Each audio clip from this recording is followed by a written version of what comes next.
Alright, Travis Wingoodsell, back from my run, and had previously checked YouTube and found a Mormon, Scott something or other, doing a video presentation of the brand new Come Follow Me for individuals and families living, learning, and teaching the gospel of Jesus Christ. Wow, that sounds great, Travis. I don't know why you're criticizing it. How do you know I'm criticizing it? Why do you always jump to that conclusion? It's for the Book of Mormon 2020 for the Church of Jesus Christ of Latter-day Saints. So yes, of course, if you come to my channel, you know I'm an LDS critic, having been born and raised in the church going on 50 years. Having researched the truth, independent of all other historical critics, and scholarly critics, and doctrinal critics, and theologian critics, and blah blah blah.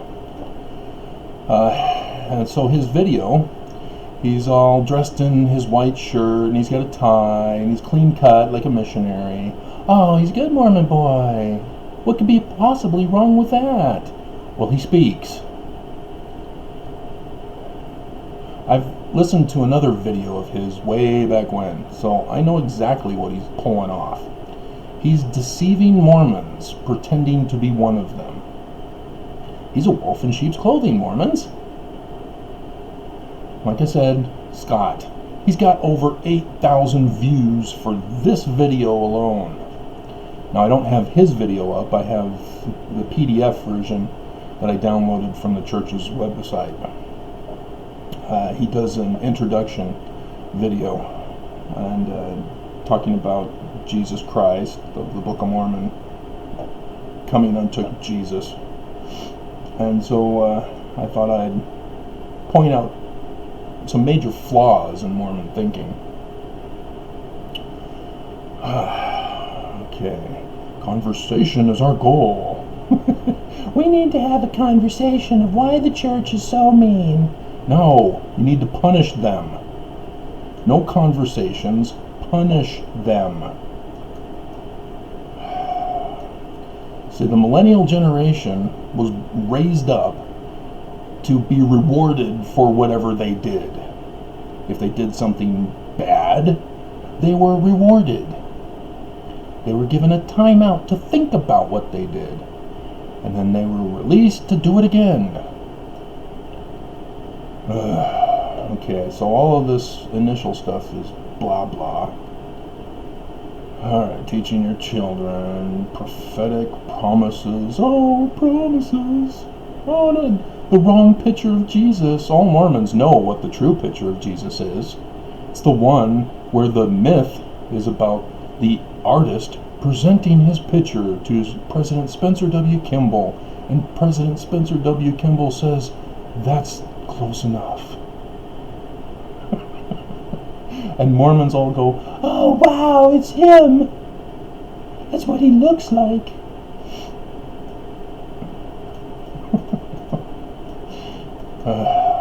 See, Mormons, you're not sound. You make too many assumptive conclusions. That's not sound. Okay, introductory pages of the Book of Mormon. So I'm sure this is what he's referring to. December 30th. Why December 30th to January 5th? I guess it's the week after the last Sunday. So they're giving Mormons a week to study. Mormons don't study the week before. They just show up at church and listen to whatever the teacher quotes from the manuals. The teacher doesn't bother to do their research because that's going beyond the mark. That's adding to the doctrine approved by the church. And you can stray and lead Mormons astray and stumbling block. Dum dum dum dum dum. South Park. Alright. Your study of the Book of Mormon can be enriched. They use those coded words.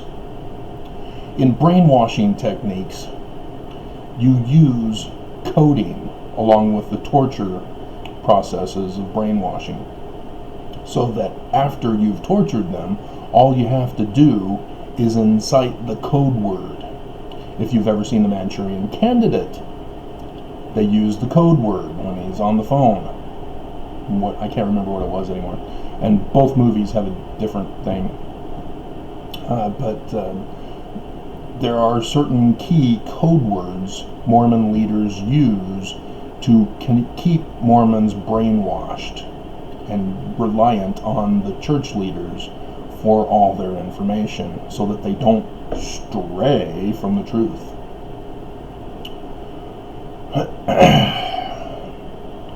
And then strengthens your testimony.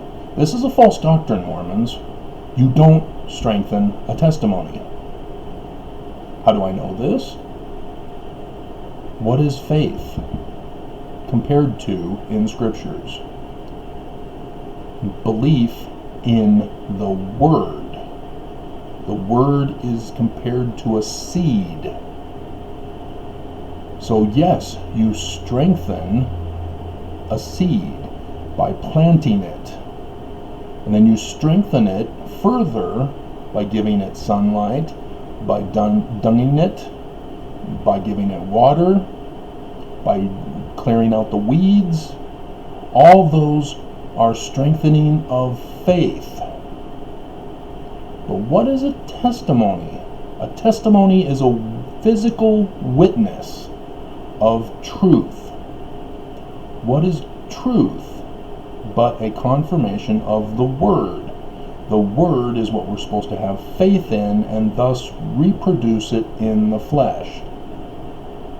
And so once you've produced the tree with fruits, that's the end of your strengthening of your faith. You now have a testimony. There is no strengthening of testimony. You either have it or you don't. And that false doctrine has permeated throughout the whole church, as they're presenting it right here for you in the Book of Mormon lesson manual for next year, for this year. It's 2020 already. So you see, born and raised, going on 50 years, I know everything. Okay, and then they talk about 1 Nephi chapter 1. So that's this week's lesson on Sunday. 1 Nephi chapter 1. It is clear the Book of Mormon is no ordinary book.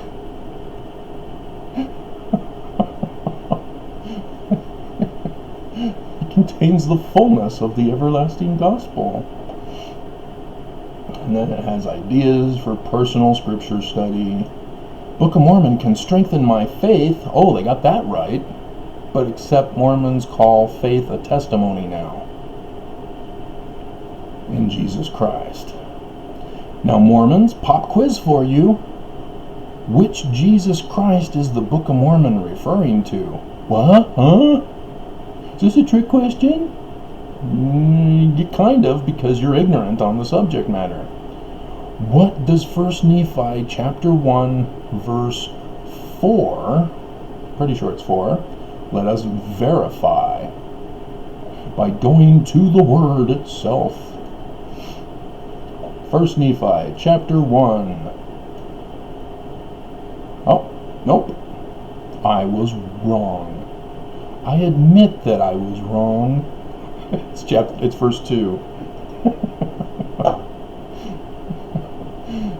Yea, I, Nephi speaking, or the code name Nephi is speaking, if you've been familiar with my other works. Remember, Mormons, the Doctrine and Covenants was encoded, for the actual people had different names to cover their identities. If they're doing that for the Doctrine and Covenants, and I did my video last night about how in Doctrine and Covenants section 1 verse 16 still has the code word Babylon instead of America. don't you think they would be using code words elsewhere in their publications? Say the Book of Mormon? And so Nephi is not really Nephi of an ancient historical character of the Native American Indians. Because remember, it's plagiarized. And as Kwaku teaches us, plagiarism of the Book of Mormon is proof of its truth. Way to go, Kwaku. Destroy the church as a BYU student. Pretended apologist. I see what you're doing. You're really destroying the church, aren't you, Kwaku? Good for you. And so, yes, verse 2.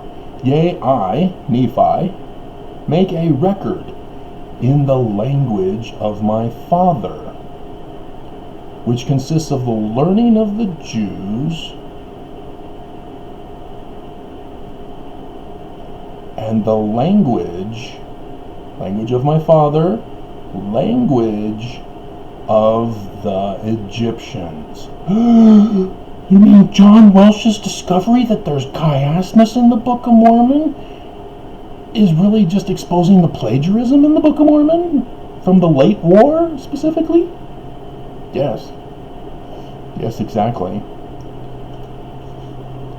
Let's confirm this, because my faith is being shaken. I thought for sure the Book of Mormon was in Hebrew, because it was Jews. Mosiah, chapter 1, verse 4. So I'm correct on 4 on this one. Okay, so Mosiah is speaking here. And he had 3 sons, Mosiah, Hiloram, and Helaman.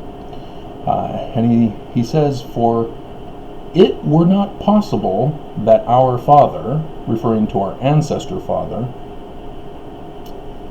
Lehi, remember Lehi from the passage I just read?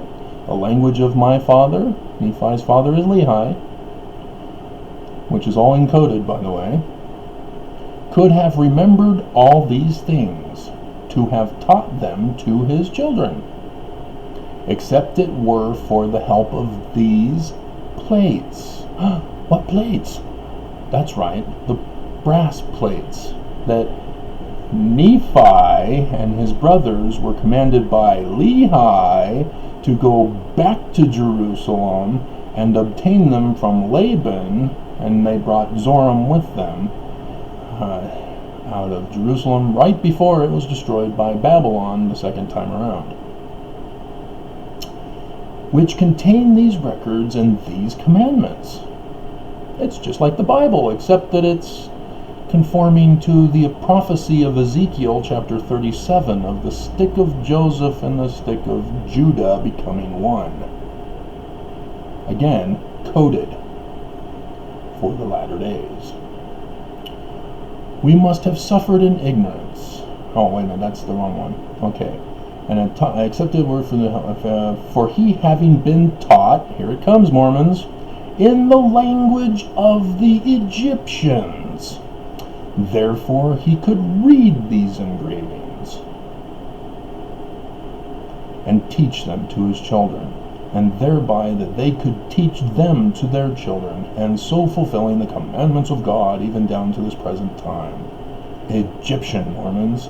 So again, I ask you, which Jesus Christ is Scott referring to, or you guys referring to, when the title of the church is the Church of Jesus Christ of Latter-day Saints?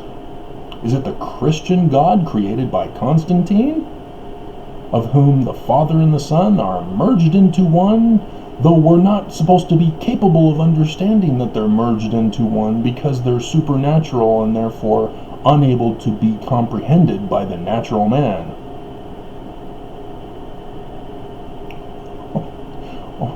Or is it the Jewish God, Yahweh? Or is it Elohim? Or is it Adonai? And so, yes, the Jews have mixed up various traditional cultures and the religions of Mesopotamia and Egyptian into one. The god Yah of the Hebrews is from the Egyptian 18th dynasty god from the first pharaoh, Yah Moses. And I'm using the Hebrew-Greek rendering of the Egyptian pronunciation, in case you didn't know.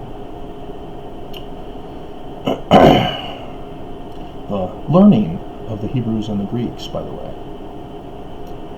And so, again, I ask you, Mormons, if the Church of Jesus Christ of Latter-day Saints is supposed to be a restoration of the Egyptian religion,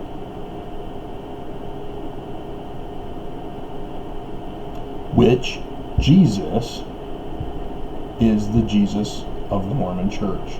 Is it Osiris Jesus, or is it Horus Jesus? Do you even know that you're supposed to know the difference? Now, if you were to say, well, it's the Jesus of the book of Jesus right after the Torah, the 5 books of Moses, you would be correct in that the book of Joshua is apocalyptic literature and is not historically correct. Thus, it's apocalyptic literature. So you would be correct. And thus, that would give you your clue that it's Horus Jesus that we are looking for in the latter days. He's the Christ that is coming, if he isn't here already. And so this is the introduction that should be taught in the church, but is not getting taught in the church. Instead, wolves in sheep's clothing wrote the manual under orders to be presented, all by wolves in sheep's clothing, as wolves are throughout the church, spreading misinformation and disinformation to the Mormons, who are ignorant because all they do is go to church and just sit and listen to what they're told to believe in. And instead of doing their job in planting the word and producing the results to identify if it's false or true, they just keep coming to church week after week to be told what to believe in and never produce a testimony. And yet Mormons are going to go on Sunday to Fast and Testimony Meeting of Sacrament, where they're all going to get up and they're going to bear false witness of what they've been told to only believe in. Faith without works is the Mormon doctrine.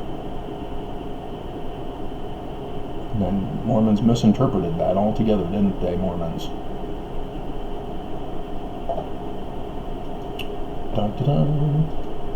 So we'll see how this does and if we can continue it throughout the year.